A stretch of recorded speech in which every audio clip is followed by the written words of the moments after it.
This is Monica Perez, and here with me today is researcher and author James Perloff, whose many books have contributed greatly to our search for truth, including The Shadows of Power, which I bought in 2013, Truth is a Lonely Warrior, and his latest, many books, but those are just a couple that you might have heard of or have.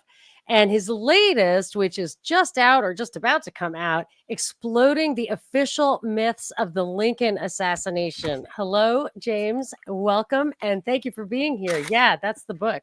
Yeah. Yeah. Well, thank you very much, Monica. First time I've been on your show. Thank you for inviting me on. Yeah, I'm super excited to talk to you. I was going to say, I'm sure many of my listeners have your books, but someone who even got here before we did, Harry, said he's got 3 on your shelf. I, of course, have my own. Here's my copy of Shadows of Power. But my copy of the Exploding the Official Myths of the Lincoln Assassination, you sent me 24 hours ago in PDF form, and I read the entire thing cover to cover in one sitting. It was great. Well, thank you. Hopefully we'll be able to share some of those details with your listeners and viewers today. Yes, I loved it because it was the entire thing in a nutshell. I would have to say I had never heard really a single thing about all the, you hear about the JFK anomalies ad nauseum to the point where you're so flooded with them, you can't even remember the details. But this has many similar things that are clearly smoking guns, that there was a larger conspiracy and it's maybe it was definitely not prosecuted correctly. So I have a bunch of questions, details. You can give us the overview. But I really like the book. I like the format. I like that it's concise. I love end notes at the end of a chapter. It's so much easier to see the references and everything. So it was a very easy book to read. So I have also other questions I want to get to after we talk about the Lincoln book, just your general worldview. I think people will be very interested to know, after many years of research, kind of where you fall on what's the true nature of power in the world. But let's save that to the end. And if you want, I think it would be helpful for people who don't know you, which won't be the majority, but to tell a little bit about yourself. Do you want to tell us a little bit about your path, your path in trying to uncover and discover the truth? Oh, my past is totally hidden. No, I'm just joking. The path. No, I woke up to the New World Order in 1978 when I read Gary Allen's book, None Dare Call It Conspiracy. He dropped hints that the John Birch Society was one of the major organizations fighting against that.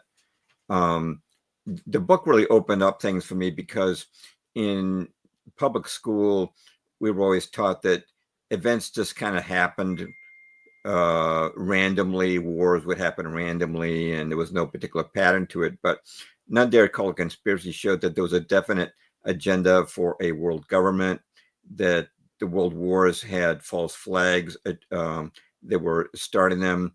He exposed the Federal Reserve, and it contributed a great deal to my understanding. So I joined the John Birch Society and became one of their leading writers. I think it's fair to say I wrote their best-selling book, The Shadows of Power, in 1988, and I was a frequent contributor to their magazine, The New American, although I've had my ins and outs with the John Birch Society over the years.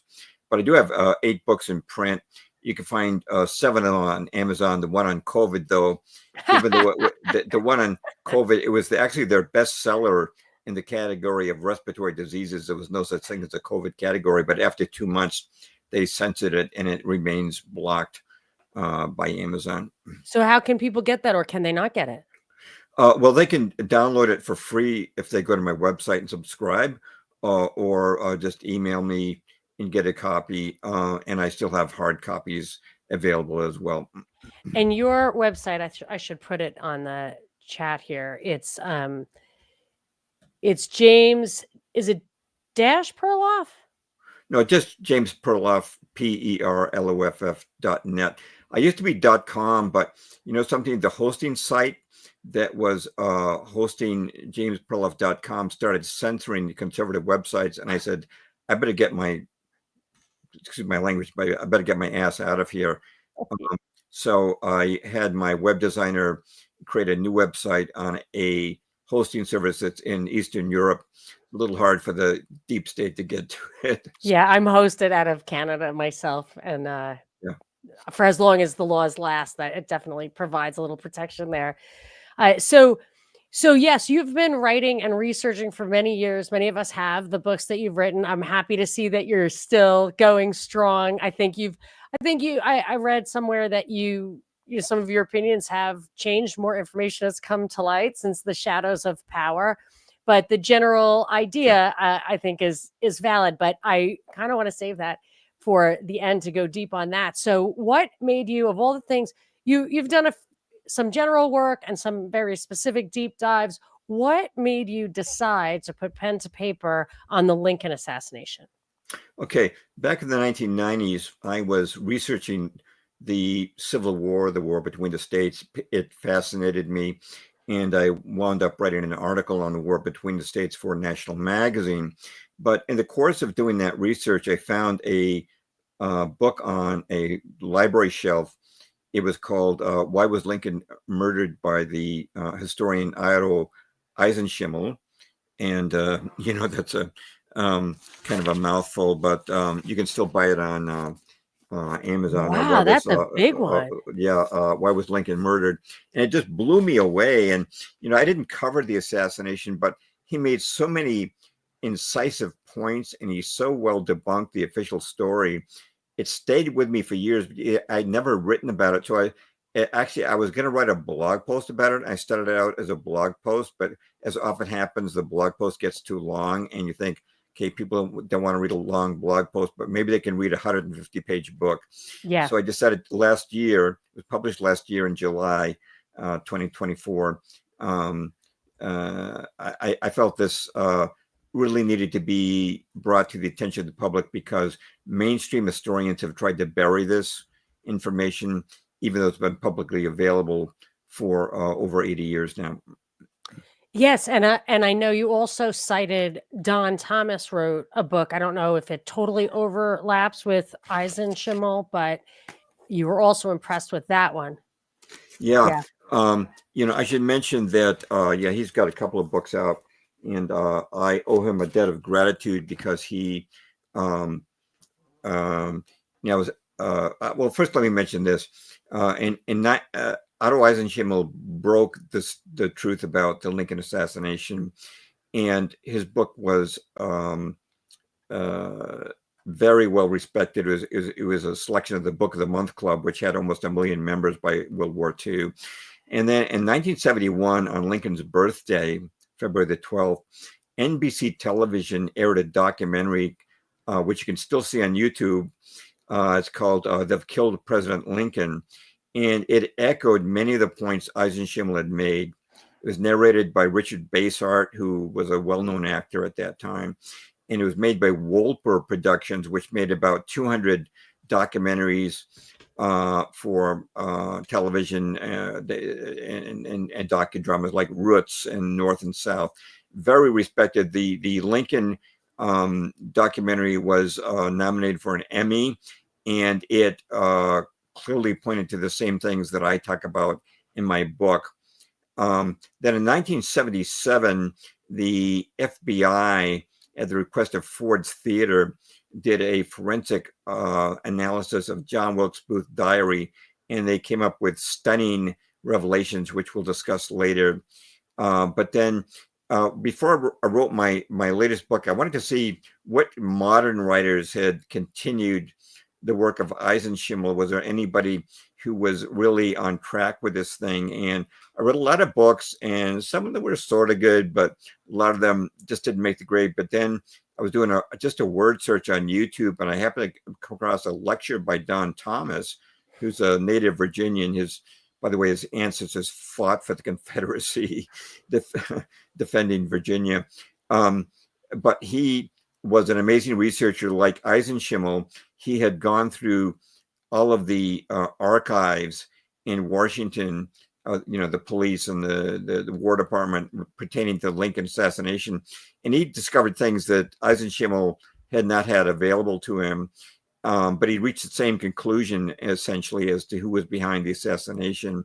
And I have to just thank him. You and I, he and I had probably well over 100 email and telephone conversations, and he directed me to books that are available now in digital format that I wouldn't have known about if he had not told me. So I just want to thank Don Thomas for the work he's done on the Lincoln assassination. But what I'm trying to underscore is that this information has been around. It's not that it's unavailable. It's just like, Pearl Harbor or the Lusitania. The first time you hear about the truth about it, you think, wow, this is like new. This is like new to me, but it was not new to many people. And that 1971 NBC documentary I mentioned, millions of people saw that. Why do I say millions? Because there were only 3 TV networks back in 1971. It was ABC, CBS, and NBC. It was aired on NBC, which was well ahead of ABC for viewers. And 96% of American homes had TVs back in 1971. So this was something that millions of people saw. And this was, cooler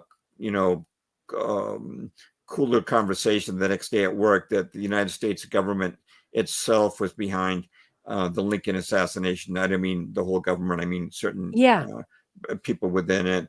So this is a common knowledge, but the modern historians have tried to debunk this. Now they try to ridicule Eisenschimmel as a conspiracy theorist, which we've heard with COVID and climate change deniers and all that. But they don't really dare attack the NBC documentary, because then they've got to say that the entire NBC network was a conspiracy theory. And that's a little hard to sell. So they just kind of avoid that one. Yeah, but I noticed that you mentioned at one point how this demonstrated just how tied up, locked down the press is now. It used to be, even 60 Minutes in the 70s was revealed much more than we could ever expect from today. And also this idea that similar to JFK, these are entities within the government that are entities within the government that are responsible. We adopted this insane dog, and he's mostly good, but he alerts. But that the government continues to cover this stuff up. Right. And some people might think, well, why do they cover up the Lincoln assassination so long ago? Well, they still cover up Pearl Harbor, the Spanish-American War, even, believe it or not, the battles of Lexington and Concord. And I grew up in Lexington, Mass, where the shot had run the world was fired, and I've written extensively on that. And it seems like every war we get into is based on some type of false flag. But it seems that the deep state is not only interested in denying the truth about the present, they want to continue the myths about the past. And for the Civil War, that includes today the melting down of Robert E. Lee's statue. And there's no longer a single Confederate statue in Richmond, which is the old capital of the Confederacy. And Robert E. Lee he freed his slaves. Like, you're taking down the stories that have more nuance. That's really the problem. You know what I'm saying? Like, you want to know the fullness of the story, because you want to understand how, I mean, it's not like everybody was crazy and bad. Like, there are reasons that things happen, and just using a broad brush to say, oh, the reason is pure unadulterated racism. There were a lot more reasons behind the Civil War. I mean, that's obviously a facade, but if you dig in, if you see these characters, if you know about the people who were conflicted about it, like Robert E. Lee, you get to learn a little bit more about what was really going on. So that his statue of all shouldn't be taken down, and would be the one that the people who want to obscure the real facts about the backstory would want to eliminate. Sure, it's Orwellian. Remember, in George Orwell's book 1984, they erased the past. And actually, if you read 1984, they're not even sure if it is the year 1984. because so much information has been erased by the government. And that book was very predictive of what we're seeing today. Yes. Harry says that Joseph Farrell published 2 volumes on the Civil War, the Rialto in Richmond, citing Eisenschimmel, in case.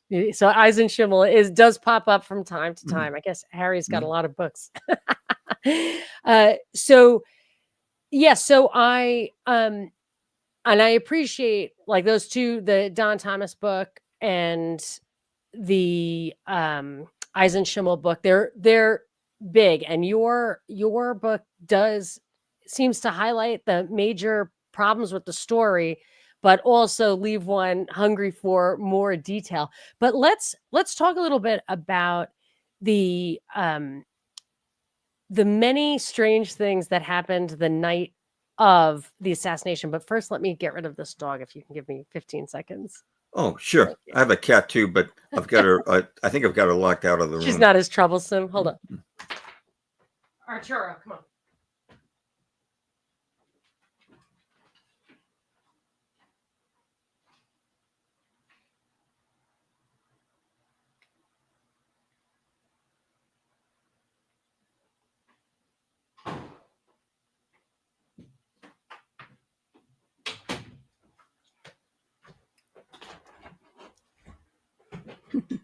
Thank you. All right, so let's talk about all the weird things that happened the night of the assassination, the bodyguard and all sorts of things. What I think we should actually do, Monica, if it's okay with you, is I'd like to start with a very quick rendering of the mainstream account of the Lincoln assassination. Okay, perfect. Just to refresh your viewers You're right. on this. And then I want to raise 3 major points about the Lincoln assassination, and then we'll get into all the nitty-gritty details. So I've been immersed in this for like 24 hours, so I got out of myself. Sure. I appreciate you taking a look at that book in such a short amount of time. I couldn't put it down. So the mainstream account of the Lincoln assassination is as follows. And of course, part of this is true. On April the 9th, 1865, General Robert E. Lee surrendered to Ulysses S. Grant at Appomattox Courthouse. And this effectively ended the Civil War. It was not officially over because there were still Confederate forces in the field, but there was a great celebration in the North. And 5 days later, President Abraham Lincoln, on Good Friday, April the 14th, went to Ford's Theater, very famously, with his wife, Mary Todd Lincoln, to see a comedy called Our American Cousin. And actually, General Grant was supposed to be in the presidential box with the Lincolns, but he canceled it out very late. And so the Lincolns, needing somebody else to sit with them in the box, invited some friends of theirs, Major Henry Rathbone and his fiancée, Clara Harris, who was the daughter of the U.S. Senator from New York, to sit with them in the presidential box. Now, at about 10:15 p.m., John Wilkes Booth, very famous actor, he'd actually been seen by performing at Ford's Theater by Abraham Lincoln. He sneaked into the box. He shot and assassinated the president with a gunshot to the back of the head. Major Rathbone leapt to his feet and he grappled with Booth, but Booth had a Bowie knife and he stabbed Major Rathbone so deeply that it broke an artery. And there was a lot of blood in the presidential box, which most people thought initially was from President Lincoln, but it was not. It was actually from Major Rathbone, who'd been wounded so badly. Well, he's still trying to catch Booth, and Booth leaps over the edge of the box to drop onto the stage. But ironically, one of his spurs, because he's going to make his getaway on a horse, one of his spurs caught on the American flag, and he fell very awkwardly onto the stage below, so much so that he actually broke a bone in one of the small bones of his lower leg. But this did not stop him from rising up and shouting, "The South is avenged," and he shouted, "Sic semper tyrannis, thus always the tyrant," the state motto of Virginia. And he was able to rush out and get on his horse and make a getaway. And some people might wonder, well, how did he ever make a getaway? Well, people didn't really understand immediately what had happened. Booth timed his shot. He knew the play very well. And he timed his shot for a moment when the audience would be roaring with laughter and would drown out the shot. And when he jumped on the stage, him being a well-known actor who often performed at Ford's Theater, a lot of people just thought he was part of the act. And it took a few moments before people actually realized what had happened. So he made his getaway. And there's something I should mention that a lot of people will have forgotten, which is that there was a simultaneous assassination attempt on the Secretary of State, William Seward. Now, Seward, who also lived in Washington, of course, he had been injured in a recent carriage accident, and he was bedridden. And one of Booth's accomplices, named Lewis Powell, also called Lewis Payne, made his way into Seward's home, got his way up to the third floor where the bedroom was, and stabbed Seward several times. He was not expected by his doctors to live, but he did. Now, in the meantime, John Wilkes Booth and his riding companion named David Harold are riding south through southern Maryland. And Booth needed Harold because Harold really knew the roads of Maryland well.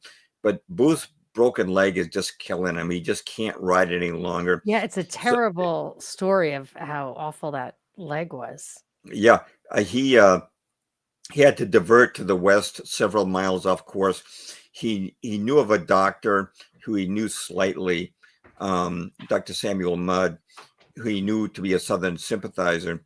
And although Dr. Mudd did not know about the assassination, the way Booth and his riding companion Harold explained it was that Booth had just fallen off his horse and broken his leg. So Mudd took off Booth's boot, and he reduced the fracture, and he had a neighbor make some very crude crutches and a makeshift cast for the wound. And Dr. Mudd insisted that Booth rest at his home for a while. You can't just walk on a fractured leg.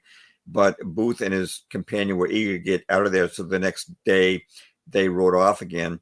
Well, on April the 26th, which is 12 days after the assassination, they were tracked to a barn in Virginia, the Garrett farm. And they were surrounded by Union soldiers. And David Harold came out and he surrendered, but Booth refused to come out. So they lit the barn on fire, and one of the Union soldiers fired through a crack in the barn, mortally wounding Booth, who died 3 hours later.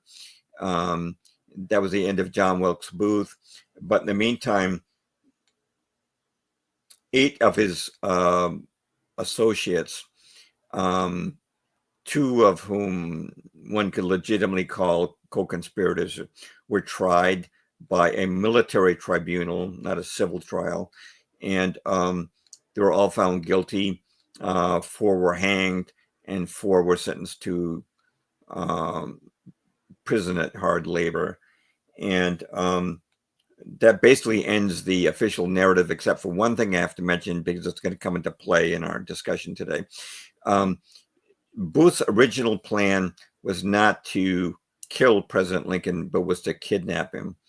And on March the 17th, 1865, which is just about a month before the assassination, President Lincoln was supposed to visit a hospital, and Booth and 7 accomplices were waiting along a deserted stretch of road, and their plan was to seize the presidential carriage.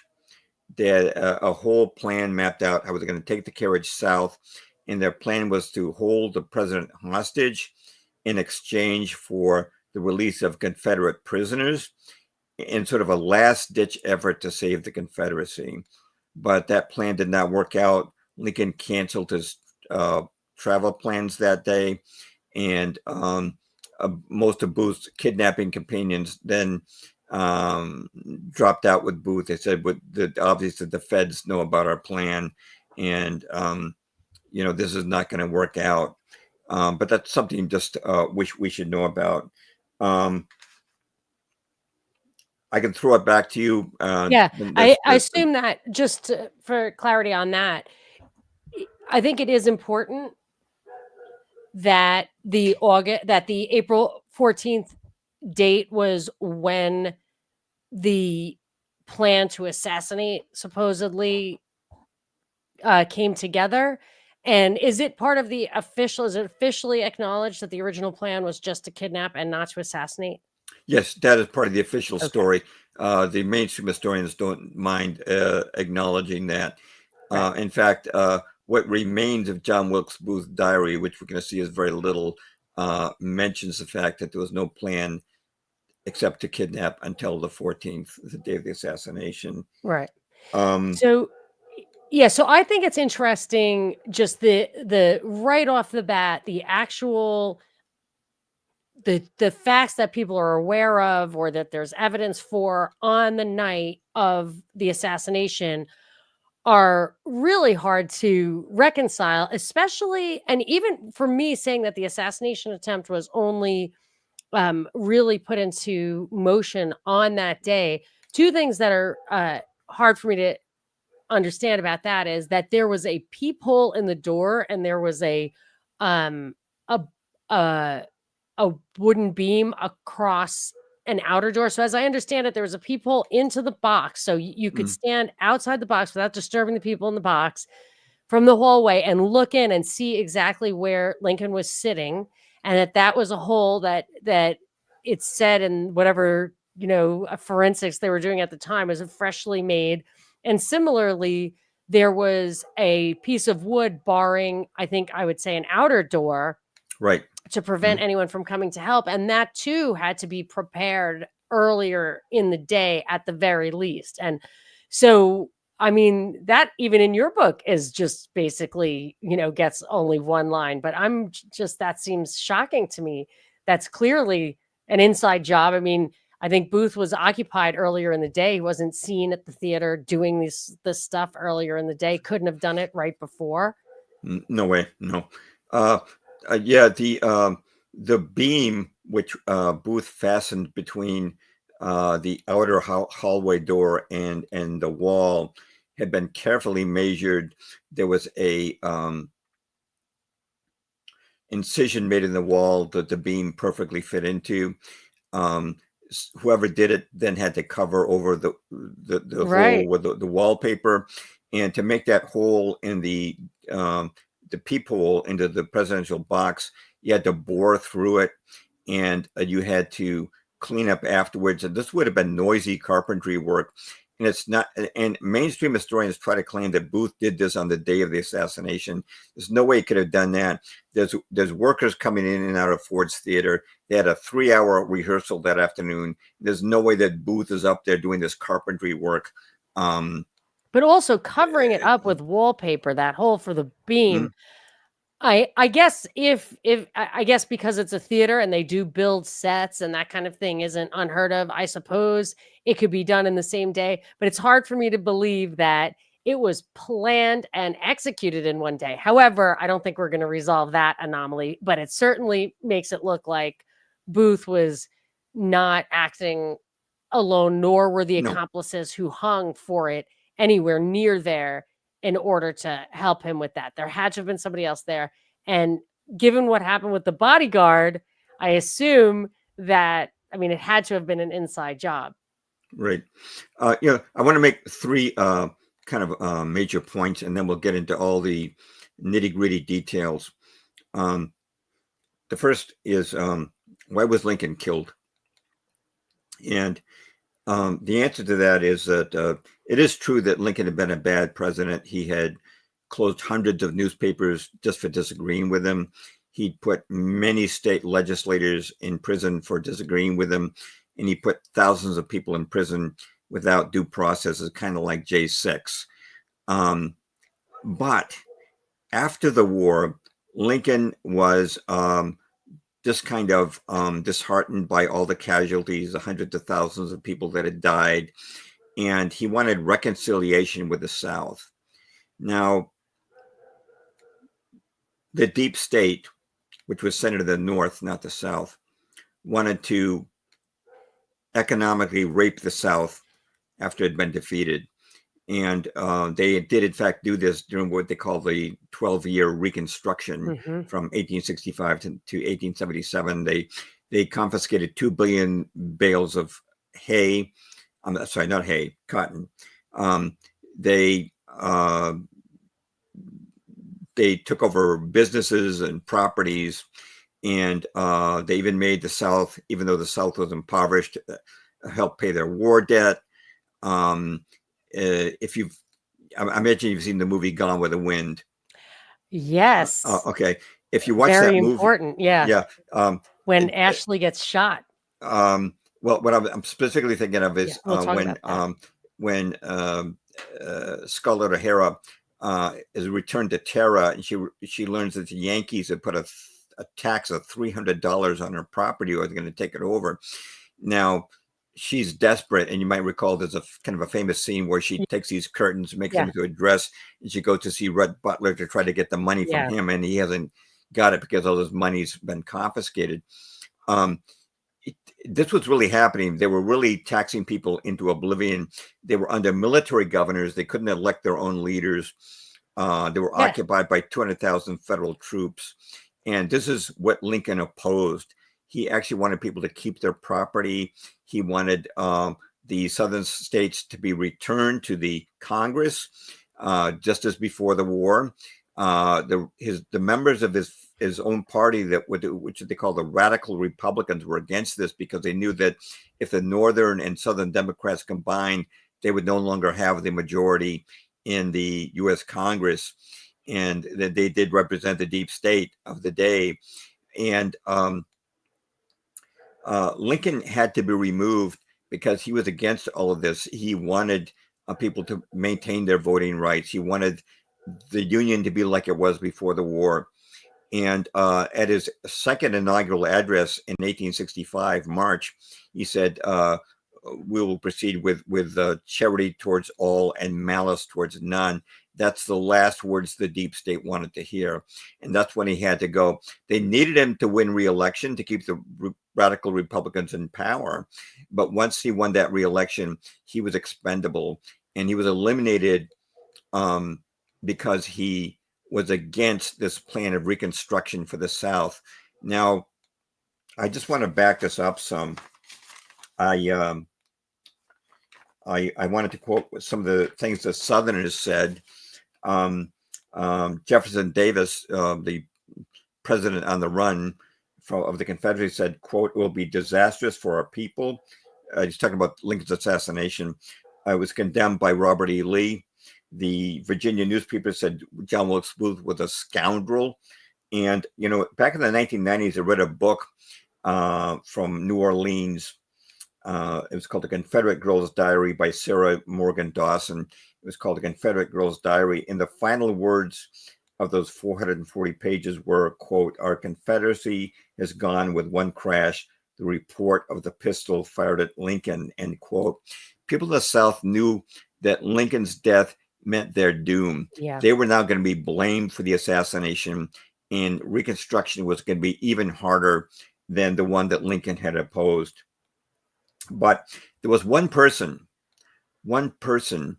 in Lincoln's cabinet who stood with him against Reconstruction. And guess who that was?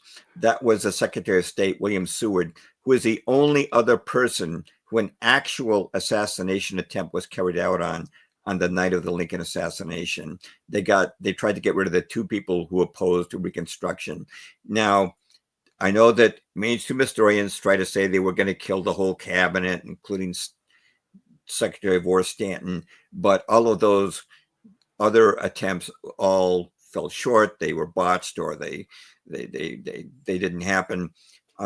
It's just ironic that the only two people against the Reconstruction of the South were the ones who got actually actual assassination attempts. Yeah. I Yeah, that's very telling. But I wanted to go back just because I had made that reference with Gone with the Wind that uh when if you read the book, I don't know if it's in the movie, but I've read the book. Mm. Ashley was shot because I think he was at a Klan meeting. But here's the thing. They disenfranchised the rebels and they also did not protect them like physically. Mm. So it promoted the rise in vigilantism, which is what those guys were engaged in Correct. because Mm. Scarlet had been attacked, blah, blah, blah.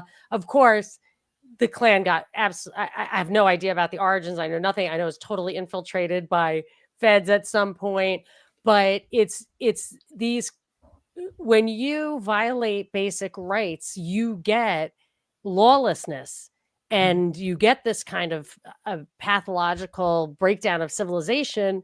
And I think destroying this history just really does promote us to misunderstand the fundamental, like the value of the Bill of Rights, like the value of having universal rights for everyone. Right now, people are throwing out the baby with the bathwater and acting like we've got to get rid of the Constitution, the Bill of Rights, whatever. It's a racist document founded in a racist era of slavery, but it's actually, and I'm more of an Articles of Confederation person anyway, but it is actually very important to realize that you'll just flip who's on the receiving end of the injustice if you don't have this treat people, with equal protection under the law. So a lot of really bad things for, till this day emerged from that. The vindictiveness, what appeared to be vindictiveness and Reconstruction. But of course, I never believe that.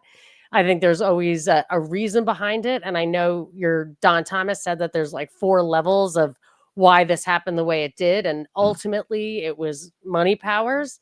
And I am wondering if you, just as an aside, can say, why did Lincoln do this? I mean, as you rattled off, he had to violate the Constitution in many, many ways in order to prosecute the war, and he must have had a reason to do that, and I doubt it came from his moral convictions. Do you have Mm. Is it the same money powers, and he just had enough, which is really usually how they get killed? JFK, Reagan, they're involved. Nixon, they're involved, but then they assert their own will, and that's the end of them. So I assume with Lincoln it was the same thing. Yeah, I don't know the true answer to that, but my guess would be the same one that you've drawn, which I think that Lincoln had enough.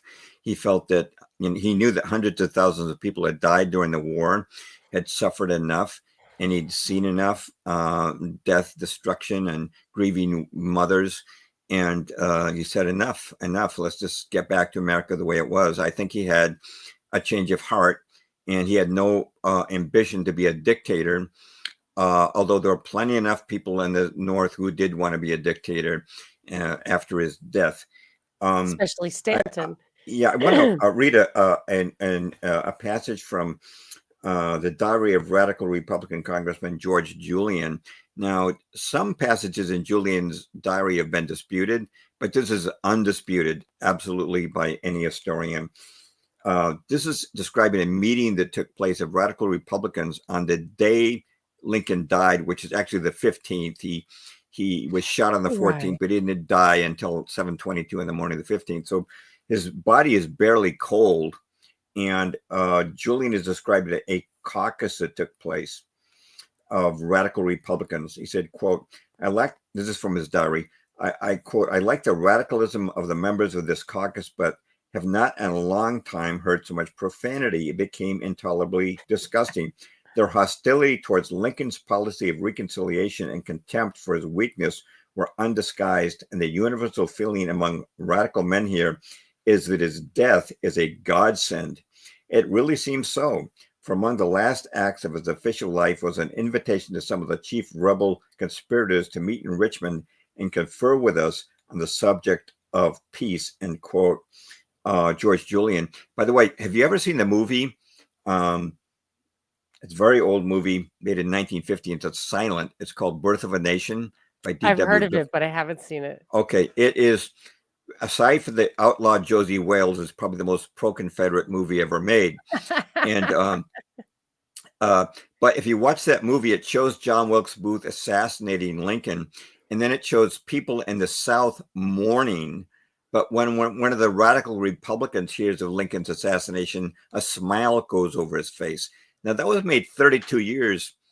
It's going to be 22 years before Eisenschimmel's book came out. But it's just validation of the fact that people in the South were mourning Lincoln's death because they knew it meant they were going to be brutally punished. That is why Lincoln had to die, his opposition to Reconstruction. The two other questions the major questions I just want to address as briefly as I can. Why did he die in Ford's Theater? You know, it was much easier to kill Lincoln in a more isolated place. The president took walks with his one bodyguard just about every day. If Booth just wanted to kill Lincoln, he could have waited in stealth on horseback and put a mask over his face and shot the bodyguard, and then shot Lincoln and rode off, and people probably wouldn't even know who he was. So why did he do it in Ford's Theater? This is the most speculative of one of the remarks I'll make today, but I do believe it's true. The reason it had to happen in Ford's Theater was it wasn't just the shot to Lincoln's head that mattered. It was what Booth said on the stage afterwards. Booth waited for a moment when be only one act on the stage. He shouted that the South is avenged, and he shouted the state motto of Virginia in front of more than 1,500 witnesses, including many prominent people. This would establish the fact for many people that the South was indeed behind the assassination, which is exactly what the Northern conspirators wanted to, which brings me to my last major question before we get to the nitty-gritty of the details. Sure. Who was the chief architect of this conspiracy? And it was the chief mastermind of Lincoln's assassination. It was the Secretary of War, radical Republican, Edwin Stanton. And this is who Don Thomas concluded, what the NBC documentary concluded in 1971, what Eisenschimel concluded in 1937, and which I have concluded. Wow. But when I say that, I know that a lot of people, including young people, are going to snicker and giggle because modern mainstream historians have ridiculed that as a conspiracy theory, just as they do COVID and climate change lockdowns. Okay. And, the same people who believe in all the modern junk you hear from the mainstream media will snicker and giggle when they hear that Stanton was behind the assassination, because mainstream historians have worked so hard to bury Eisenschimmel's research and to call him bizarre and ridiculous and try to discredit him without actually presenting facts that disprove him. They can't bury or erase the reason behind Andrew Johnson's impeachment. Right. So I don't know if we could get into that. We absolutely have to hit that. Okay. By the end of the show, we absolutely, because and again, your book, like big things like that are talked about, but you could write a whole book. I'm sure there are books written about Andrew Johnson's impeachment, but it's absolutely fascinating. And I wanted to, while you were talking, I looked up Wthbone because I wanted to see if he had died from that injury. Do you know his fate? Do you know what happened to him, Wthbone? Yeah, Wthbone eventually went insane. And he actually murdered his wife, Clara, the woman Harris, in the box. And he attempted to kill his own children. And he died in an insane asylum. And I honestly want to tell you that I don't think this has anything to do with his being part of a conspiracy. I think he had intense PTSD from that night. I think he was haunted by the fact that if he just noticed John Wilkes Booth a few seconds earlier, he could have saved the president's life. Yeah. And I imagine that when he walked down the street, sometimes people would say, Oh, there's yes. there's Henry Rathbone. You know, if he could have saved the president, but he didn't. And I think that just tormented him his entire life. I think he Yeah. was totally PTSD. You know something?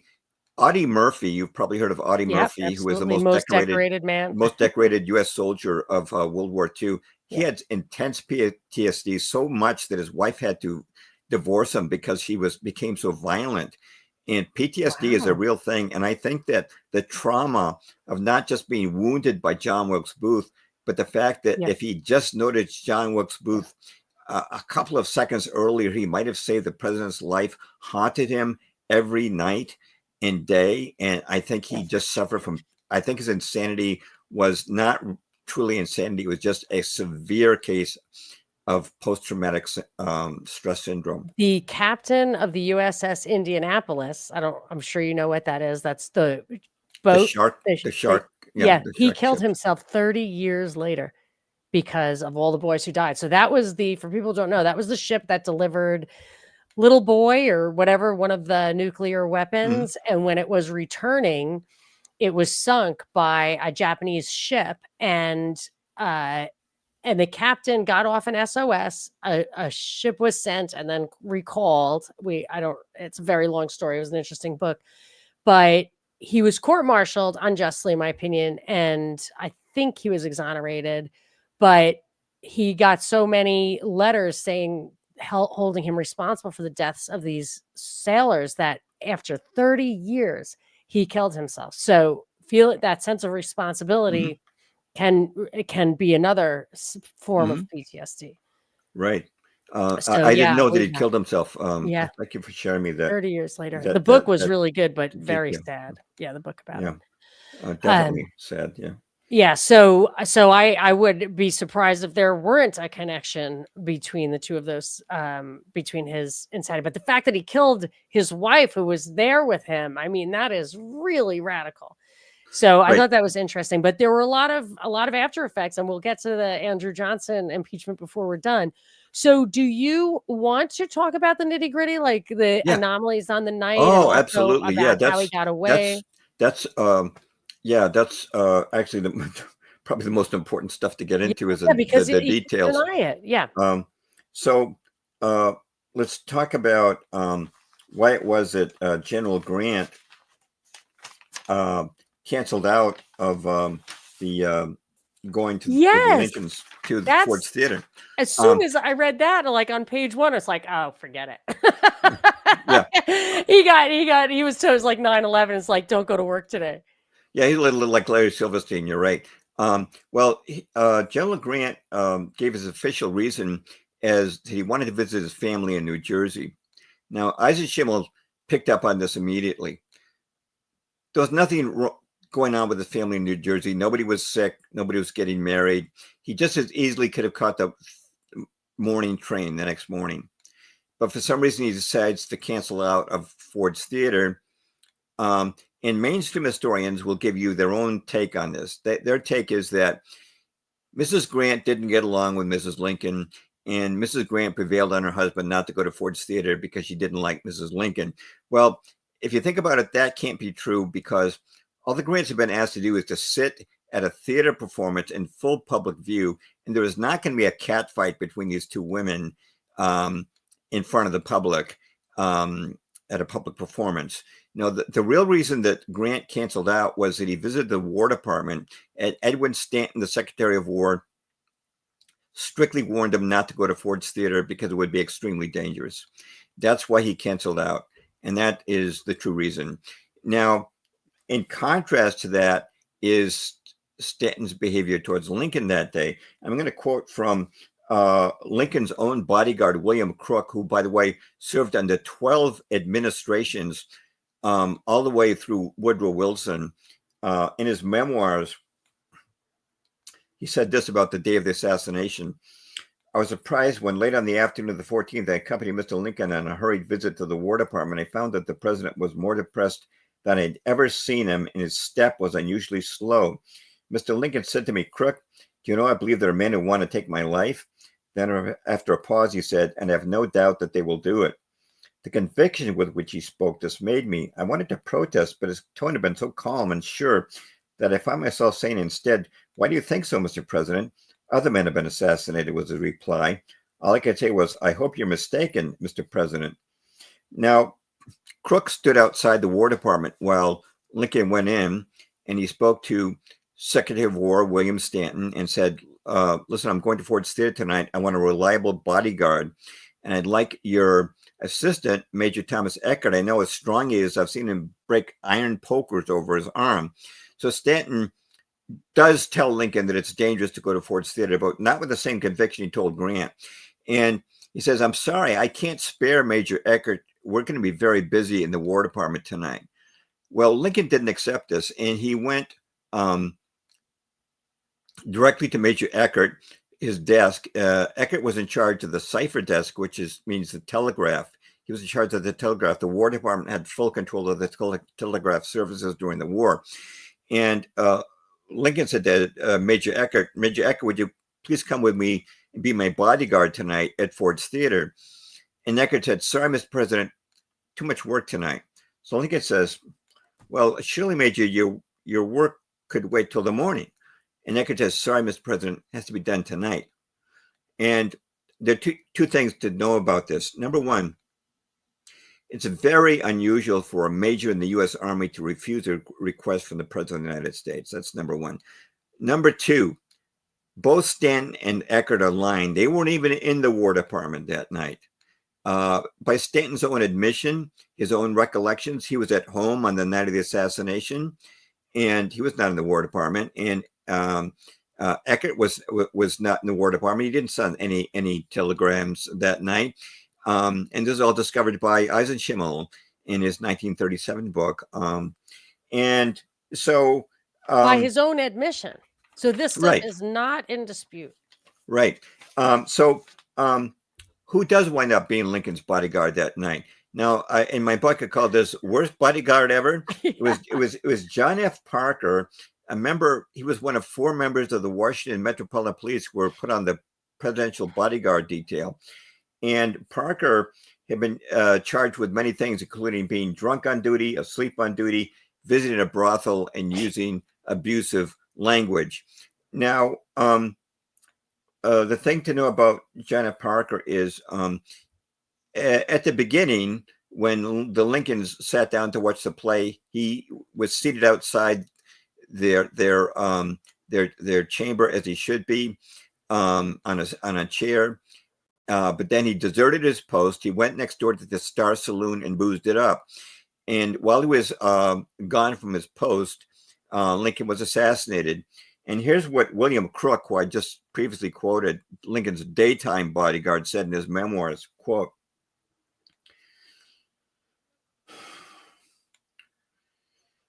Parker should have been at the rear of the president's box, fully armed, and to permit no unauthorized person to pass.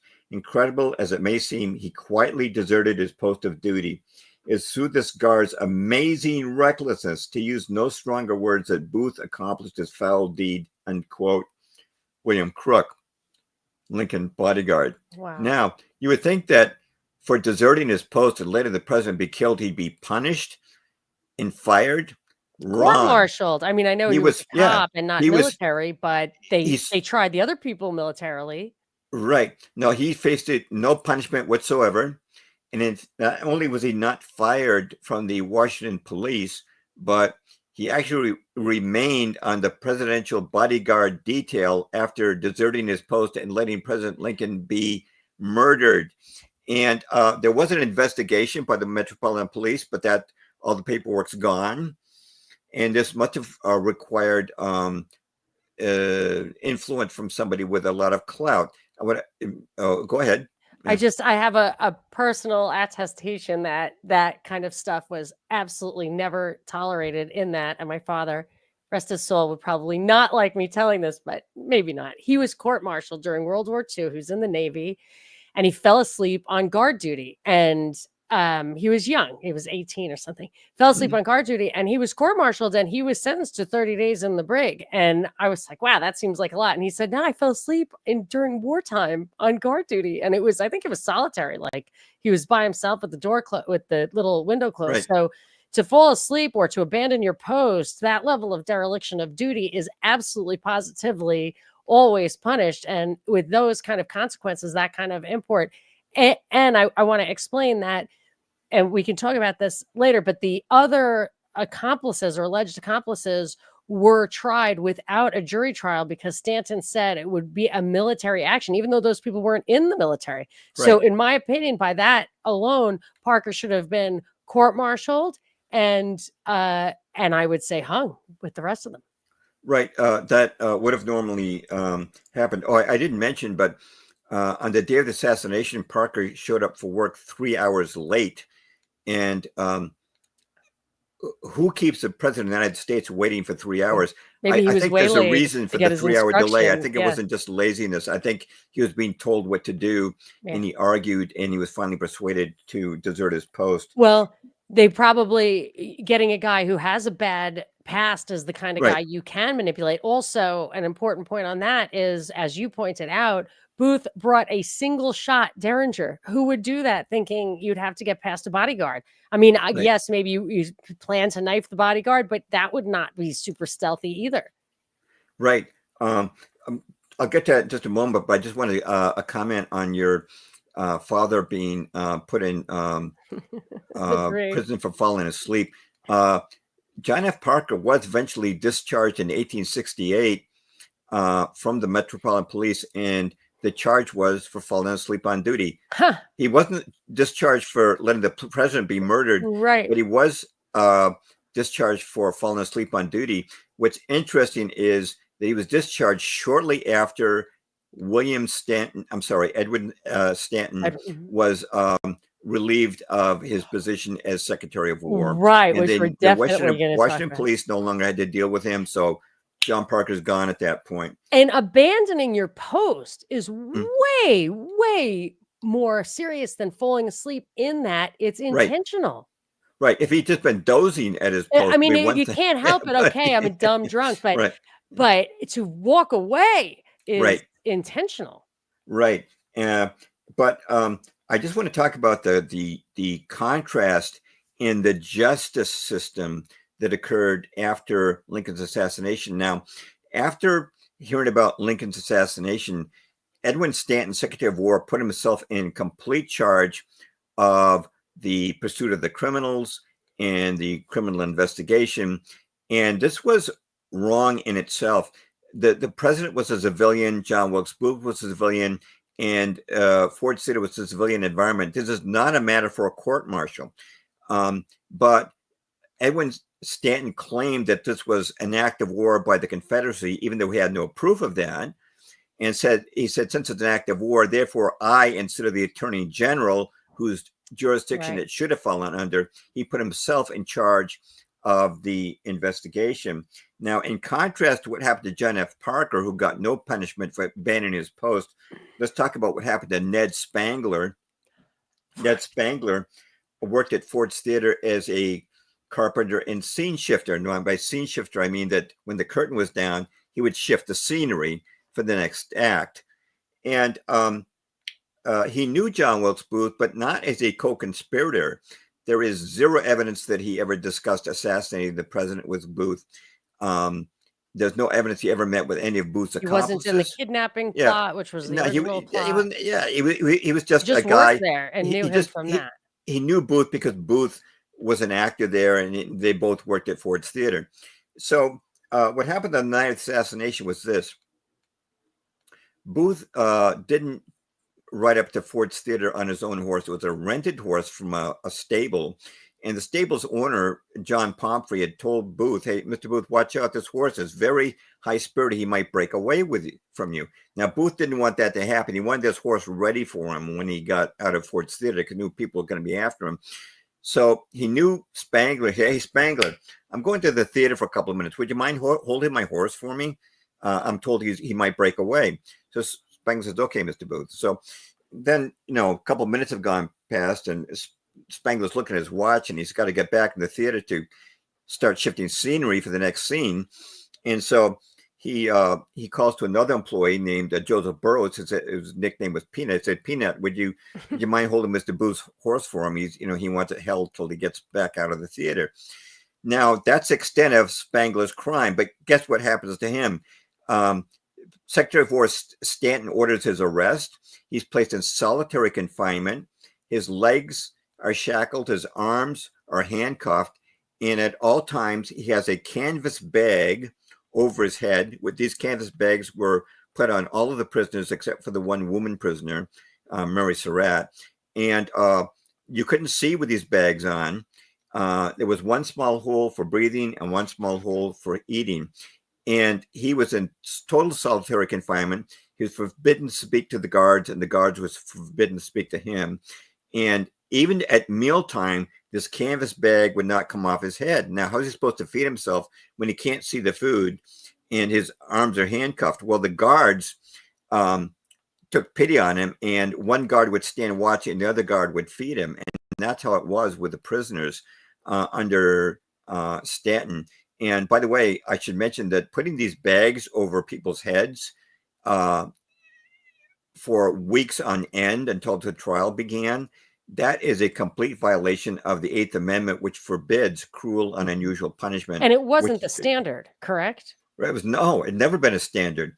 But it was, by the way, even when they went into the courtroom, they had their legs in shackles, which was unheard of in American courtrooms. I mean, you're supposed to be able to stand at your ease when you're being tried. You're not supposed to be, look guilty. Yeah. So that's just an example. So what happened was, Spangler didn't get an attorney until after the trial began, whereas the prosecution had a whole month to prepare their case. And Spangler, but this was in military, so he did not have recourse to the Constitution the way you would normally. No constitutional rights. So he got the lightest sentence of all. Of the 8 conspirators accused, 4 were hanged, 3, including Dr. Mudd, who made the cast for Booth's fracture, were sentenced to life in prison. No, he wasn't. He was not hanged. He was given life imprisonment. Right. Okay, and Spangler, for holding Booth's horse for a couple of minutes, was given 6 years at hard labor, although that sentence was commuted after 4 years by President Andrew Johnson, who turned out actually to be, in the end, a pretty good guy. Now, you were mentioning the Derringer. Booth assassinated President Lincoln with a single-shot Derringer. His only weapons that he brought with him were a one-shot pistol and a knife. And so the question is, and this is the question that the mainstream historians will never ask, is why did Booth know he only needed a single bullet to kill the president? I mean, it was a cool April evening. The temperatures are low 50s.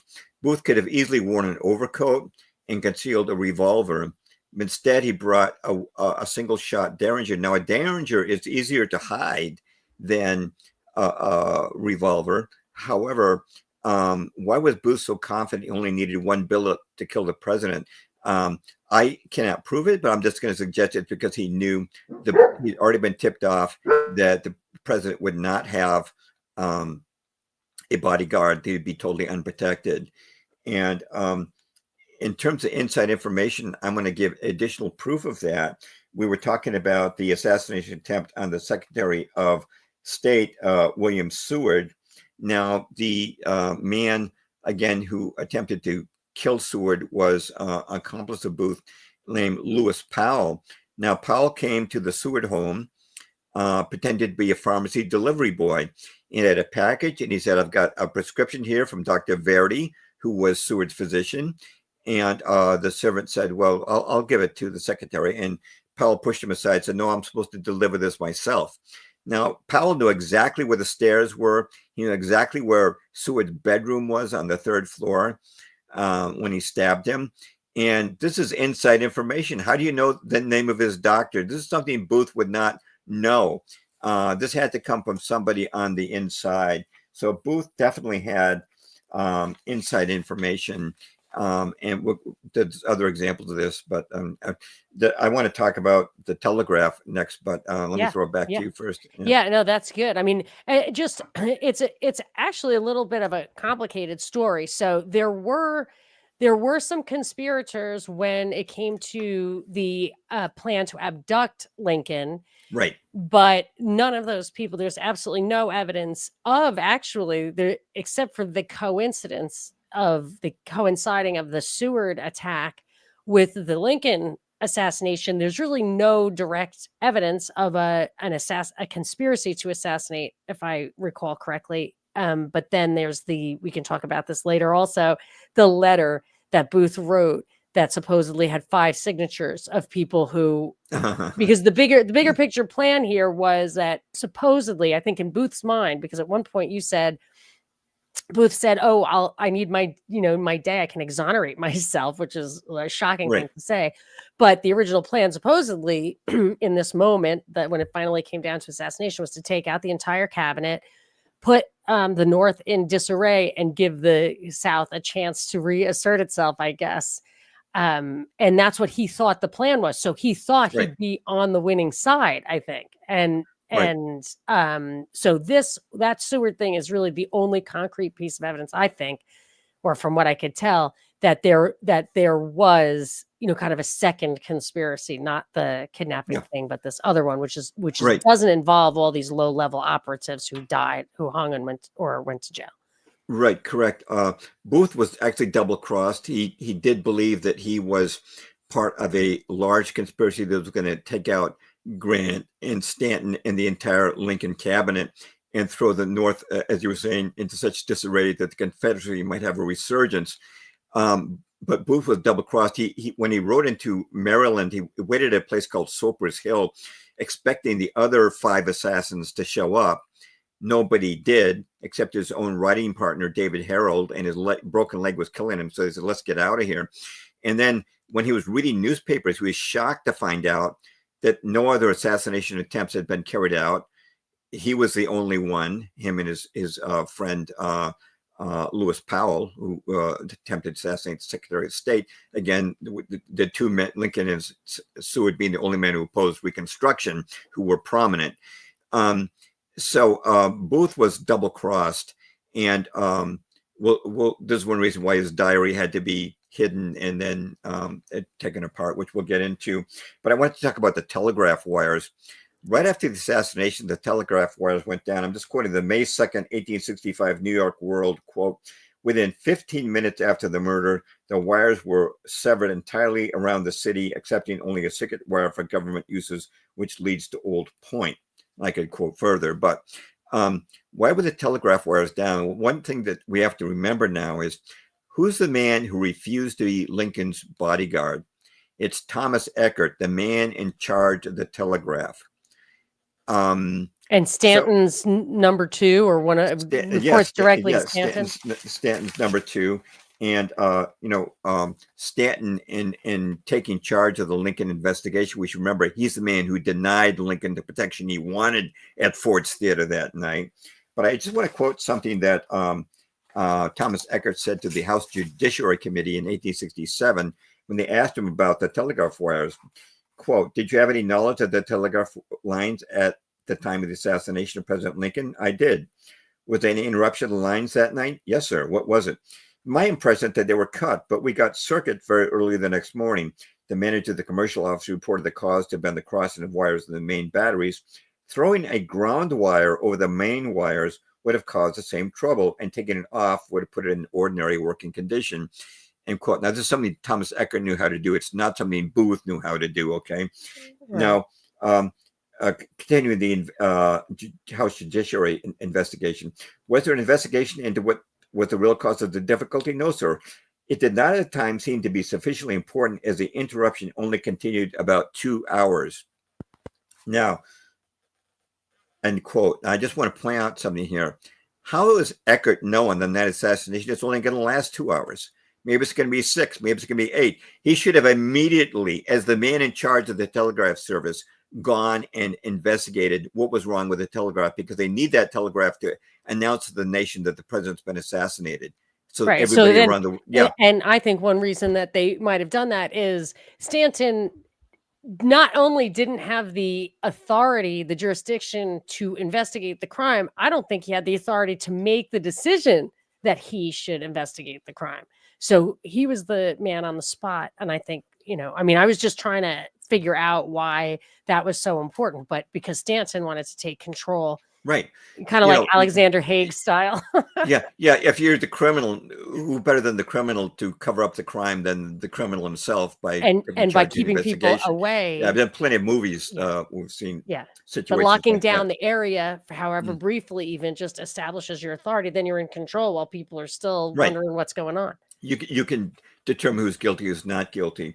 Now, I also want to mention this about Thomas Eckert. Thomas Eckert told Lincoln that he couldn't be his bodyguard because he's too busy with the telegraph that night.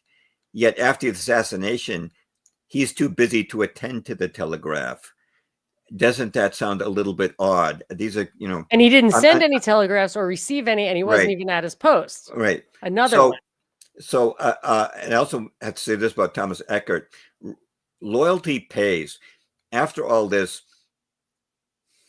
Stanton makes Eckert the Assistant Secretary of War.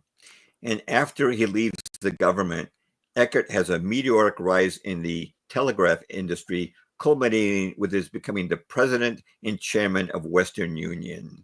Wow. You don't get to be the president and chairman of Western Union unless the deep state's behind you. Right. And what a powerful position. Yeah. You could say it was due to his efficiency or something like that, but how that's not how real politics works. Loyalty to the state, to the deep state pays off. All right. So there's more to this. Let's see what I have. Yeah. So now, the wires were cut. I have that. He was allowed to escape in many ways. Like so that there was a little twist there. So at first Booth was allowed to escape. And then when it was clear he wasn't going to get away because of his broken leg, the plan changed. The plan did change. I just wanted to mention this as well. The pursuit of John Wilkes Booth. Booth had to get out of Washington really fast because he had been identified by dozens of people by midnight as the assassin. He was a well-known figure. And if he didn't get out of Washington, D.C., he was going to be lynched. Now, to get out of Washington, D.C., you had to cross one of the bridges leading out of the Potomac. And the bridge that he crossed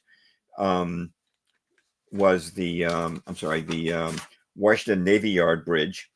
And there was a curfew in Washington. No one was allowed to cross the bridge after 9 p.m.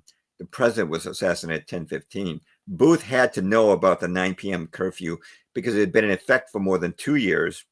And Booth was constantly in and out of Washington. He had to know there was a 9 p.m. curfew. So the only information we have on his crossing the bridge is from the sergeant in charge of the bridge, Sergeant Silas Cobb. Now, according to Cobb, Booth rode up about 10:30, which is the right time. This is about 15 minutes after the assassination. And he says, "Sorry, sir, nobody's allowed to cross after 9 p.m. Let me read you the order, by the way. This is the official order. Quote, no person except general officers will be passed over any of the several crossings between the hours of 9 p.m. and daylight without the countersign, meaning a password, and a pass." All right, so Cobb says to Booth, "You can't pass," but Booth says, "Well, I live in Maryland. I really need to get home." And so the sergeant says, "What are you doing out so late?" This is Cobb's story anyway. And Booth says, "Well, I was waiting for the moon to come up so I could see the roads." And so Cobb says, "Okay, this thing had been in place for years, right?" Yeah, for over 2 years. And so Cobb lets him pass. And then, according to Cobb, then Booth's riding companion, who knew the roads of Maryland, David Harold, came riding up. It's a kid, he's only 22. And so Cobb says, "Sorry, kid, nobody allowed to pass until 9 p.m. And so Harold says, "Well, sir, I really have to get home. It's very, it's urgent, And so Cobb says, "Well, what are you doing out so late at night, kid?" It says, "Well, you know how it is. So I had a tryst with a young lady, but I really need to get home." So Cobb says, "Okay, you can go." Now, the point I want to make about this it was vital that again that Booth get out of Washington. If he was going to be lynched, there were lynch mobs already forming in the streets, and they knew it was Booth who did it. He had to get over that bridge, and he knew there was a curfew. He had to have a fix in at that bridge, Right. In order to cross it. Yeah, And because he got on the stage and announced that it yeah, was himself. right. Like, Yeah, everybody recognized it. yeah, Everybody, like I say, by midnight, dozens of people had identified yeah, John they'd Wilkes be in Booth as hot the assassin pursuit. to the police. So there was no question that John Wilkes Booth was guilty of this murder. Um, uh, so either there was some kind of fix-in with Sergeant Cobb at the bridge, or maybe Booth did know the password and have a pass. Maybe some of the government had given that to him. We don't really know the real story. The only evidence we have is from Sergeant Cobb's testimony. Now, in addition to that, I'm going to quote Otto Eisenschimmel's 1937 book at this point. The only hole left in the network that Stanton spun around the nation's capital was the road that Booth took. This is the road that pointed straight south from Washington to Port Tobacco. Was the road Booth was most likely to use for it led towards the Confederacy, the only place where the assassin could hope to find protection. And all the wires sent out from the War Department during the night of April the 14th, this route was not mentioned once, and no precautions were taken to guard it. The only road that Stanton failed to bar was the one by which route Booth escaped from Washington, and there never should have been the slightest doubt that he would use it, end quote. Now, I want to point out why it was that Stanton knew Booth was going to use this road. I mentioned the kidnapping plot. But the government knew all about the kidnapping plot. That's one reason why they called it off. And why did the government know about the kidnapping plot? Because they had a snitch inside of the Mary Surratt's boarding house. Her son, Right. John Surratt, was a Confederate courier. It was part of the kidnapping plot. And Louis Weichman, the snitch, was telling the War Department everything that was going on. He was reporting it to his superior, Daniel Gleason. And according to Gleason's memoirs published in 1891 in the Magazine of History, I didn't know how Eisenschimmel found that memoir, but he did. But Gleason said this information was going up to Stanton. So Stanton had to know about the kidnapping plot. Of course, a plot as important as Ken had the president would be known as the Secretary of War, who many considered the most powerful man in Washington. And so he knew the exact escape route they were planning to use. And after the assassination, of course, they used that exact same escape route. Now, Captain Gleason himself, when he heard of the assassination, raced to the War Department and he said, I know which route they're taking. I know exactly what route they're taking. It's the same one that I've been told about. Give me a squadron of cavalry. I'll go right after them. And he was told, stay where you are, Captain. You'll be more of use to us here in Washington. So Booth was allowed to escape in many, many ways. Yeah, a stand down order. When you said the Navy Yard bridge, that reminded me of the shooting at the Navy Yard 10 years ago. There was a stand down order. The Capitol Police were told, I believe it was the Capitol Police were told to stand down, and it created a delay enough to allow that tragic psyop to unfold. But yeah, stand down orders, they happen. And 9/11. It was a mistake. Same thing happened with the Indianapolis. Perfect example. Yeah. All right. So what really messes things up for Booth is that broken leg, because it completely disrupts his escape plan. He has to divert miles to the west to see Dr. Mudd and get his leg fixed, and then has to stay for a while incapacitated. And by that time, Southern Maryland is swarming with federal troops and detectives. All right. So Booth is being tracked, and Colonel James O'Beirne was hot on Booth's trail, and he notified Secretary of War Stanton of this. I have to open my book for this, I think. I think same thing with him. Stanton stand down order. Told them to stand down. Yeah. He said, don't pursue him. O'Beirne, I'm quoting O'Beirne now, quote, obedience to orders subsequently asked by me from the Secretary of War, a return to Washington after Booth and Harold had been discovered a short distance beyond where I pursued them, repaired at once in person to the honorable, Secretary of War. I was by him warmly congratulated and complimented during my interview with him in the hallway of the first floor of the War Department. He spoke in words and substance of this as follows: "You have done your duty nobly, and you have the satisfaction knowing that if you did not succeed in capturing Booth, it was all events, certainly the information which you gave that led to it." Yeah, But you did great. Go home. O'Beirne was not allowed to capture Booth. Instead, at the cost of an extra day's time, Stanton organized a special cavalry detachment under trusted officers, 29 men, who proceeded to then follow O'Beirne's pursuit track and tracked Booth to the Garrett Farm barn where he was finally captured. Not captured. Not captured, but I'm sorry, but not. It was supposed to be captured, but he was right. and brought back for trial. But instead, Yeah, he was executed. He was executed. Yeah, executed exactly. Now, there's some oddities about this I'm going to point out. Well, first of all, this detachment was under the command of 3 officers, but the man technically in command was Lieutenant Colonel Everett Conger. He was no longer in the service, but because of his rank, he was technically in command.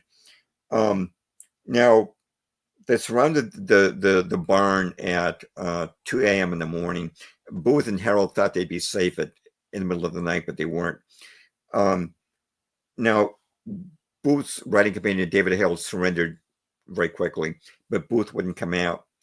And one of the officers, Lieutenant Doherty, wanted to wait for the morning, but the man in charge, Lieutenant Colonel Conger, wanted to take action immediately, and he set the barn on fire. He threw hay into the burning hay into the barn, which lit up the inside of the barn and made Booth a perfect target.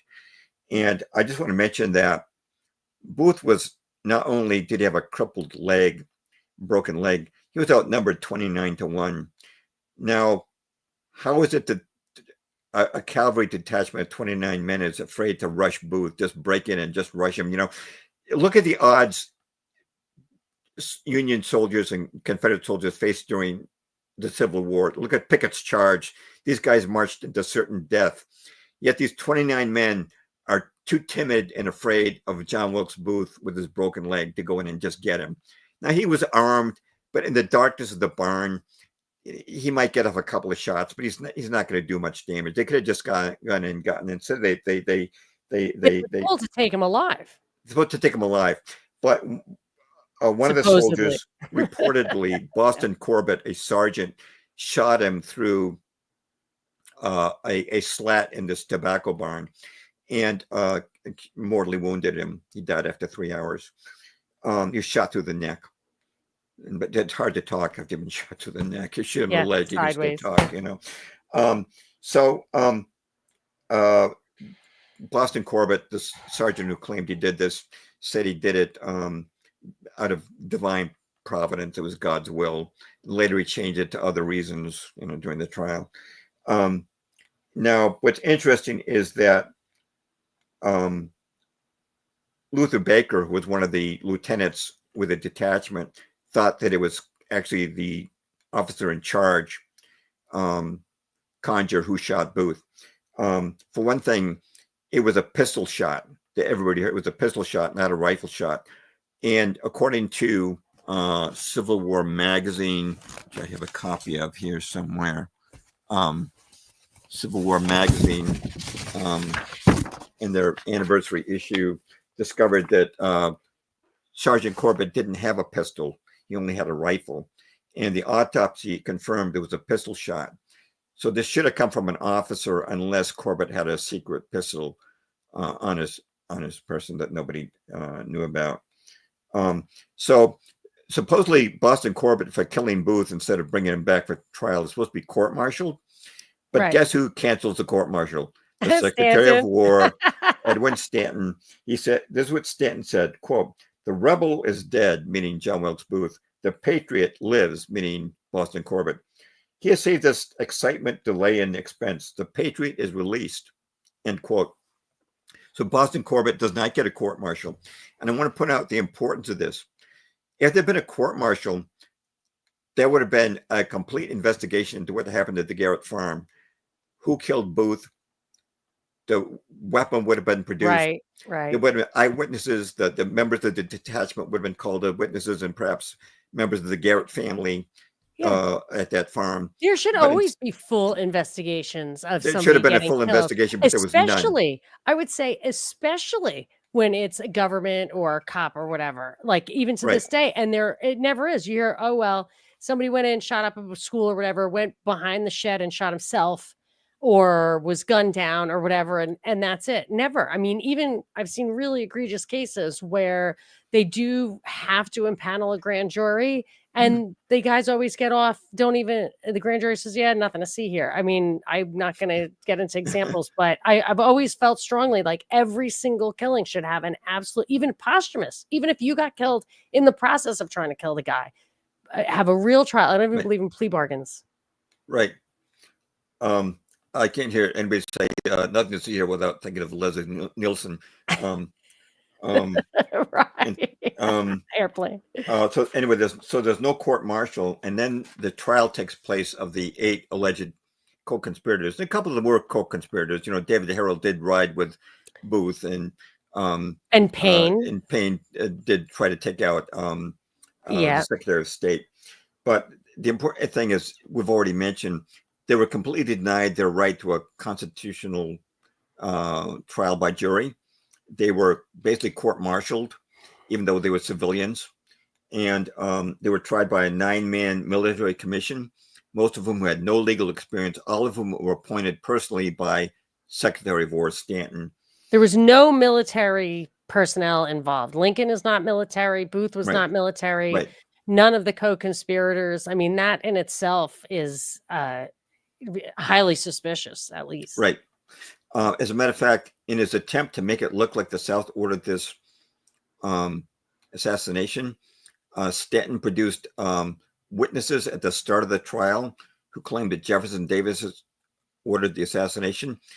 All of them were proven by the House Judiciary Committee to be perjurers. They broke down and confessed they'd been paid money.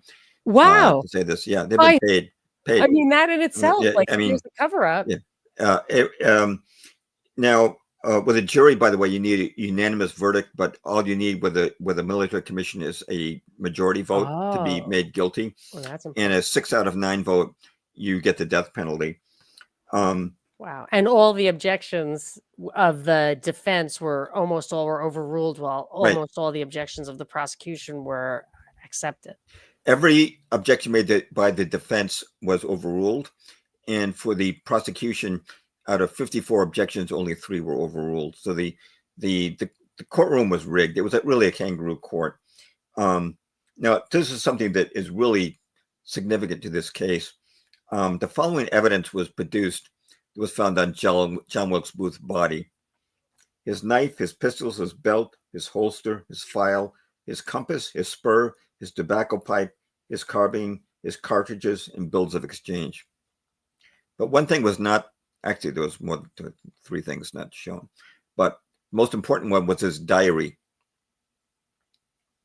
The diary was kept secret from the trial, and it was kept a secret for 2 years. And actually, nobody would have known about that diary if it hadn't been for the fact there was a break between Secretary of War Stanton and the head of the Secret Service, Lafayette Baker. The reason there was a break between them was that Stanton, who wanted to control President Andrew Johnson, had Baker spying on Johnson.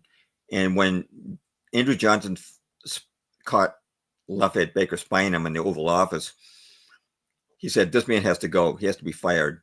And so he was fired. And Baker was really upset with Stanton for not standing up for him, because he was doing the spying for Stanton anyway. So Lafayette Baker wrote a book called The History of the Secret Service. And in that book, he revealed for the first time ever that John Wilkes Booth had a diary. And in that book, he recalled passages from John Wilkes Booth's diary that you will not see in the remnants that exist today. And Congressman Benjamin Butler, who had been a general during the Civil War, not like one of my favorite people, but he made some telling remarks before Congress. He did, quote, "Now what I want to know is this: it was a good judgment on the part of the gentleman prosecuting the assassins to put in evidence that the tobacco pipe, spur, and compass found in Booth's pocket. Why not the diary in his own handwriting in the same pocket put in evidence? Right. So Judge Advocate Holt, who was head of the commission and appointed by Stanton, said that he didn't think it was relevant. I mean, excuse me. I mean, when there's a school shooting and there's a manifesto, don't they publish that? They think it's relevant. How could And the John Wilkes diary Booth? itself, I think, named Right. names, didn't it? Even though it Yeah. had pages missing and all of that, it still was loaded with smoking guns. Another thing that really upset Congress was that pages were missing with the diary. According again, Congressman Butler said, "quote That diary is now produced has 18 pages cut out. The pages prior to the time when Abraham Lincoln was massacred, although the edges show they had all been written on. Who spoliated that book? Who caused an innocent woman to be hung?" Referring, of course, to Mary Surratt. We Surratt. have to talk about Now, the important thing about that diary, even as it exists today, the tiny, tiny remnant that exists today says that there was no plot to assassinate Lincoln until the day of the assassination.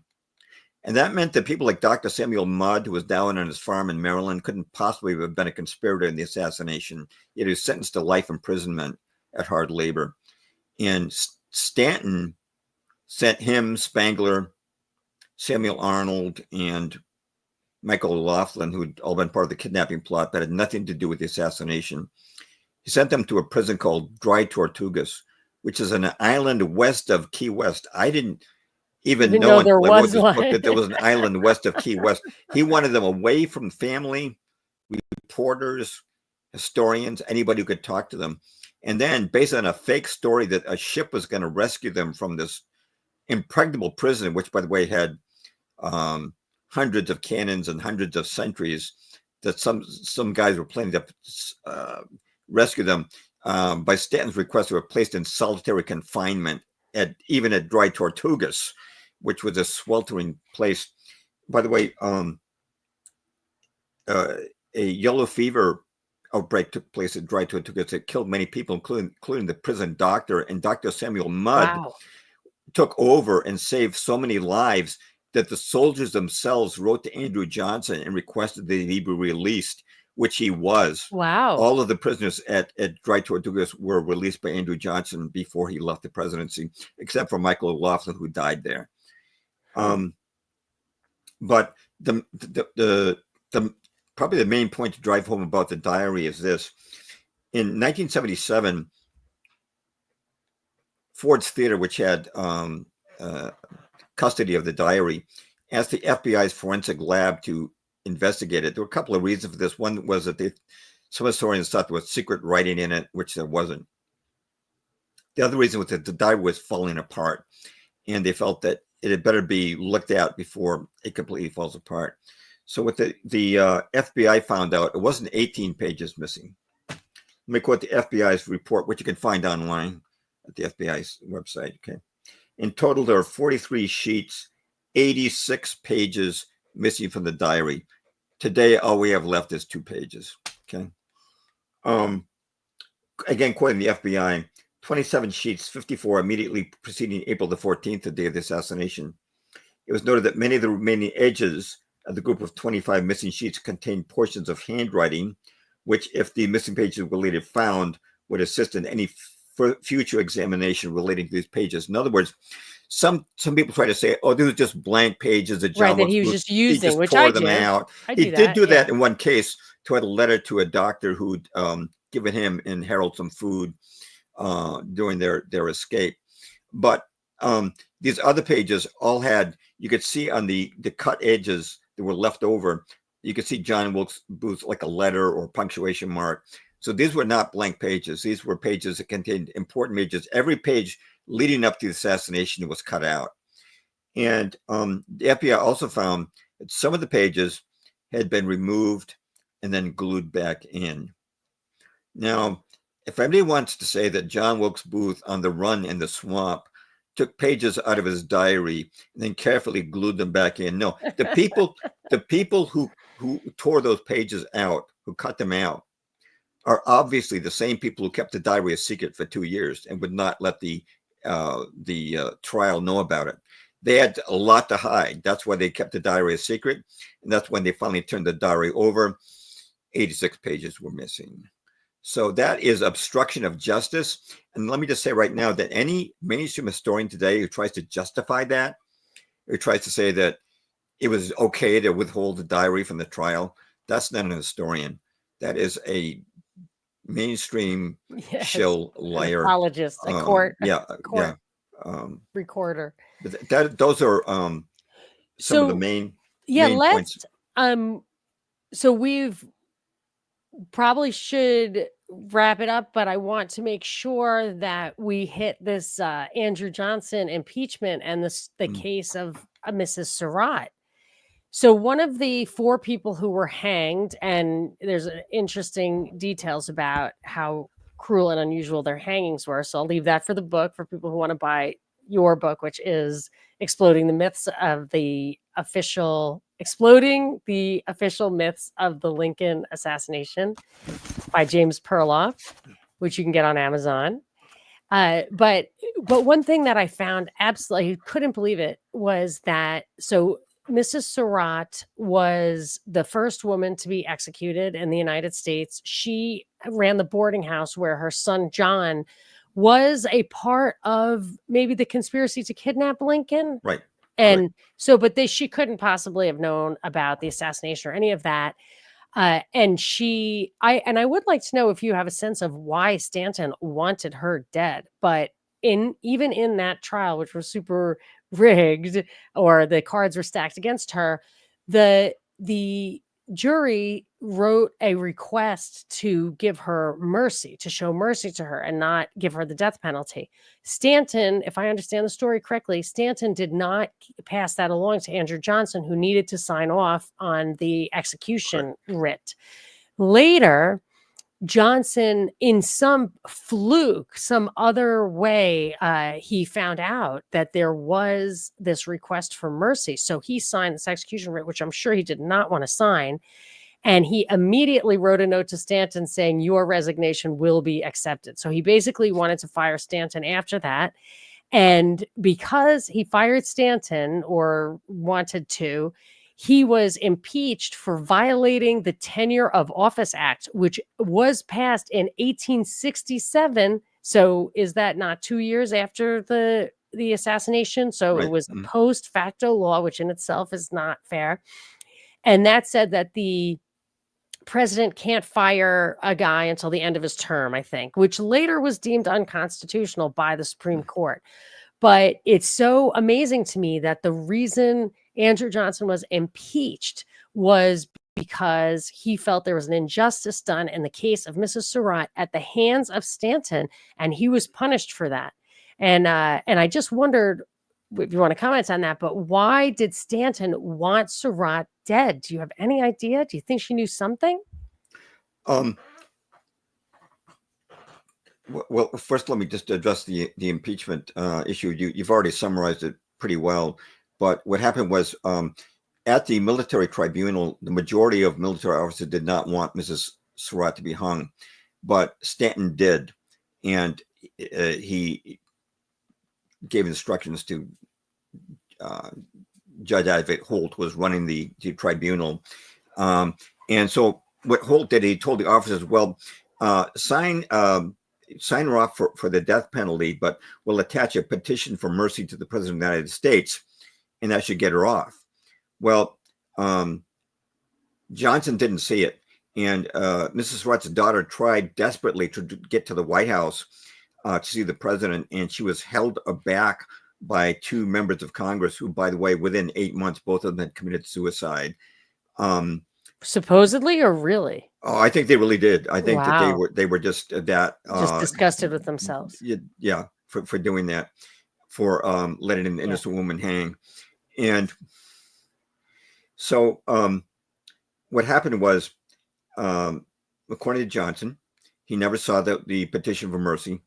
And he didn't learn about it until the trial of John Surratt. Now, John Surratt was Mary Right. Surratt's son, Yeah. who is after, he was not anywhere near Washington at the time of the assassination. He was 300 miles away in Elmira, New York. But when he found that a $25,000 reward had been put on his head by Stanton, he escaped to Canada. From Canada, he went to England, and he was finally caught up with in Egypt. He was brought back for trial in 1867.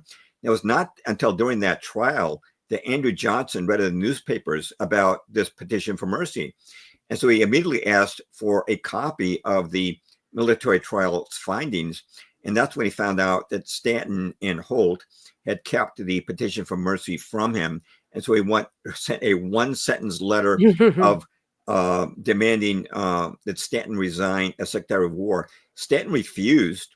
Stanton barricaded himself in the War Department with armed sentries guarding him while he had his friends in Congress attempt to impeach Andrew Johnson. And Stanton's vision was, with the 1868 elections coming up, he would run for president, and he would be the next president of the United States. He already was virtually the president of the United States, running with such power as he did from the War Department. But what happened, as many people know, the impeachment vote failed by one vote. Andrew Johnson remained president. He commuted the sentences of those poor prisoners down on Tri Tortugas who'd been there for years.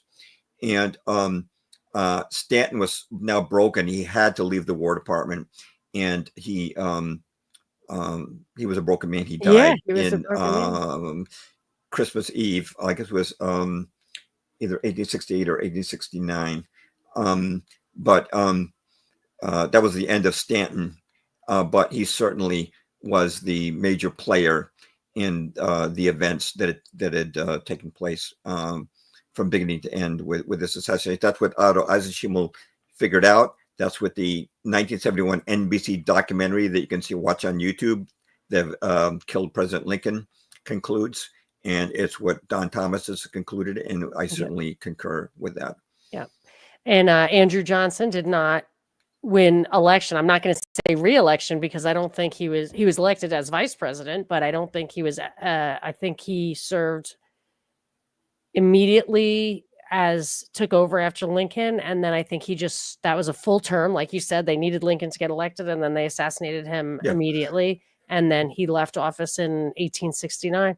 Yeah, exactly. Actually, he technically was a Democrat. It was very unusual.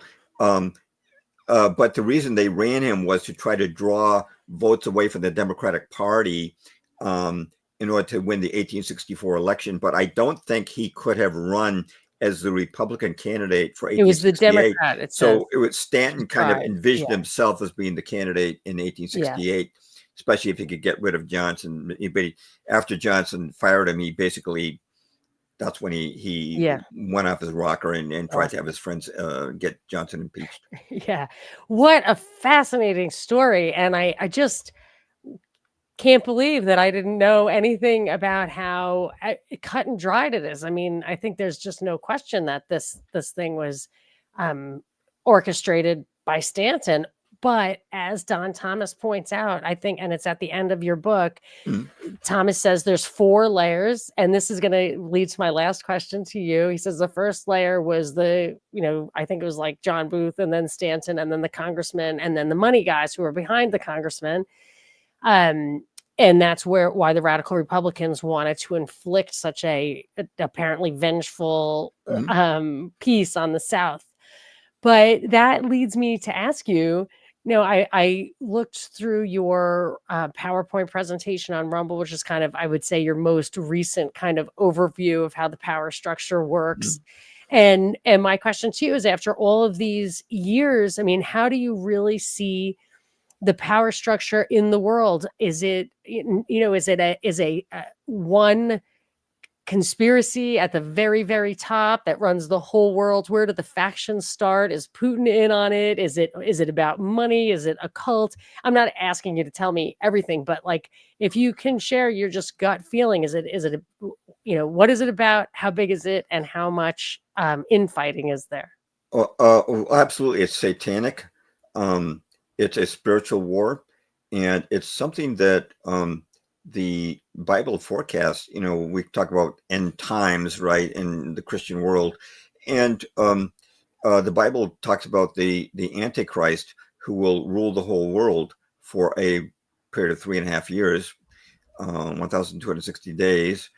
Um, Although he may appear before then as some sort of savior, but his tyranny at least will be expressed for 3.5 years, kind of equal to the um, period of ministry of Jesus Christ. I sort of feel that God has said to Satan, I'll give you as much time as I gave my son, but you're not going to get a day longer. After that, your history.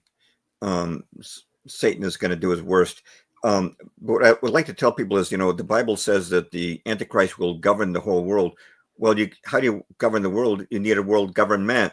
So what is the League of Nations, the UN, the EU, World Health Organization? They've all been leading up to this unified world, the ecumenical movement within religion. It's leading towards this unified thing. And I don't think there's that much infighting. I think that Satan has a pretty firm grip at the top. Yeah. And he COVID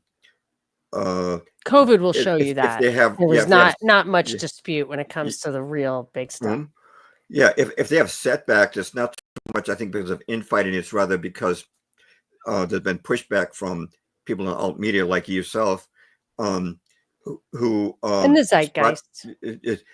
who spot things, and the truth gets known, and then sometimes they have to, as the communists used to say, well, 2 steps forward, 1 step back. We'll have to take a step back here, but we're going to keep moving forward. And their plan certainly does keep moving forward, with as much as we try to provide resistance with the truth. This is definitely a satanic spiritual good versus evil conflict that is taking place. Well, I would say in response to the way you put that, one, it's kind of our job to just try to keep kicking that can, to try to keep making them take a step back, even if it's Right. inevitable. And ultimately, though, to save your soul, like to go down fighting, or as my friend Scott says, to die with dignity. Don't compromise.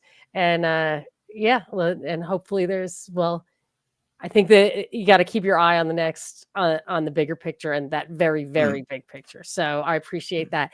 Is there anything?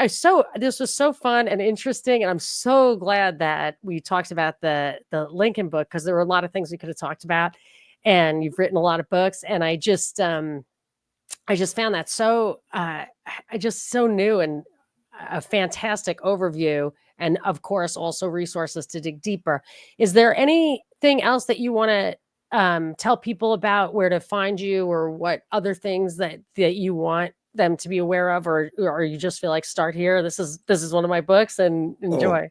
Well, you can find my books on Amazon, except for the COVID book. My website is jamesperloff.net. You'll probably end up putting that in your notes. I'm on Twitter, but I'm heavily shadow banned on Twitter. Me too. So it's kind of a waste. I'm on Gab. I recently joined Telegram because I heard that's a little bit less censored, and occasionally post things on LinkedIn.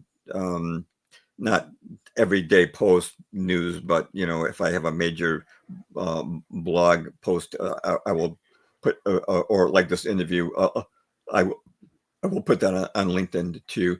So those I are found everything, I think, yeah. on your website, jamesperloff.net. I believe I found everything there. Yeah.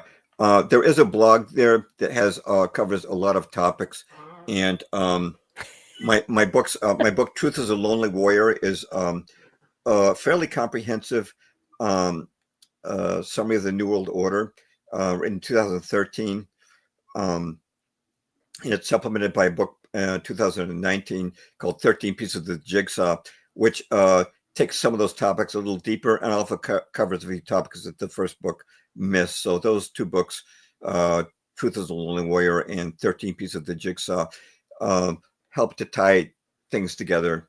Also that if you go to it's hard to find now, but if you go to my website and you look down to featured items on the homepage, there is this. It's over 2 hours long, but it's a summary of the New World Order from the Panic of 1907 right through climate change. And it's just about Nice. everything they've done, 9/11, Pearl Nice. Harbor, all of those things are covered there. And Lusitania, it's in Titanic. PowerPoint format to keep it interesting. It's not just me like a talking Yeah. head. It's pictures in quotes that are usable. So I would recommend that to people as well. Excellent stuff. I went through a lot of your work. I was already aware of it, but recently, so there really is, people can keep digging, and I do recommend highly that your website has everything on it. It was such a pleasure talking to you. Thank you so much for spending so much time. I'm sure your time is in demand, but I knew my listeners would absolutely love to hear from you, and especially to hear about this book. So thank you so much. Thank you, Monica. In fact, I was just talking to a friend yesterday, and I said, I'm going on the Monica Perez show. He said, "Oh, I love her." So, Oh, fantastic. I think yeah, we've so got a there, little sleeper yeah, community here. I'm yeah, totally shadow banned, but yeah, oh, that's awesome. I really yeah. appreciate that. That made my day. So thank you very much, James. And Okay, thank you all for coming. thank you, God bless.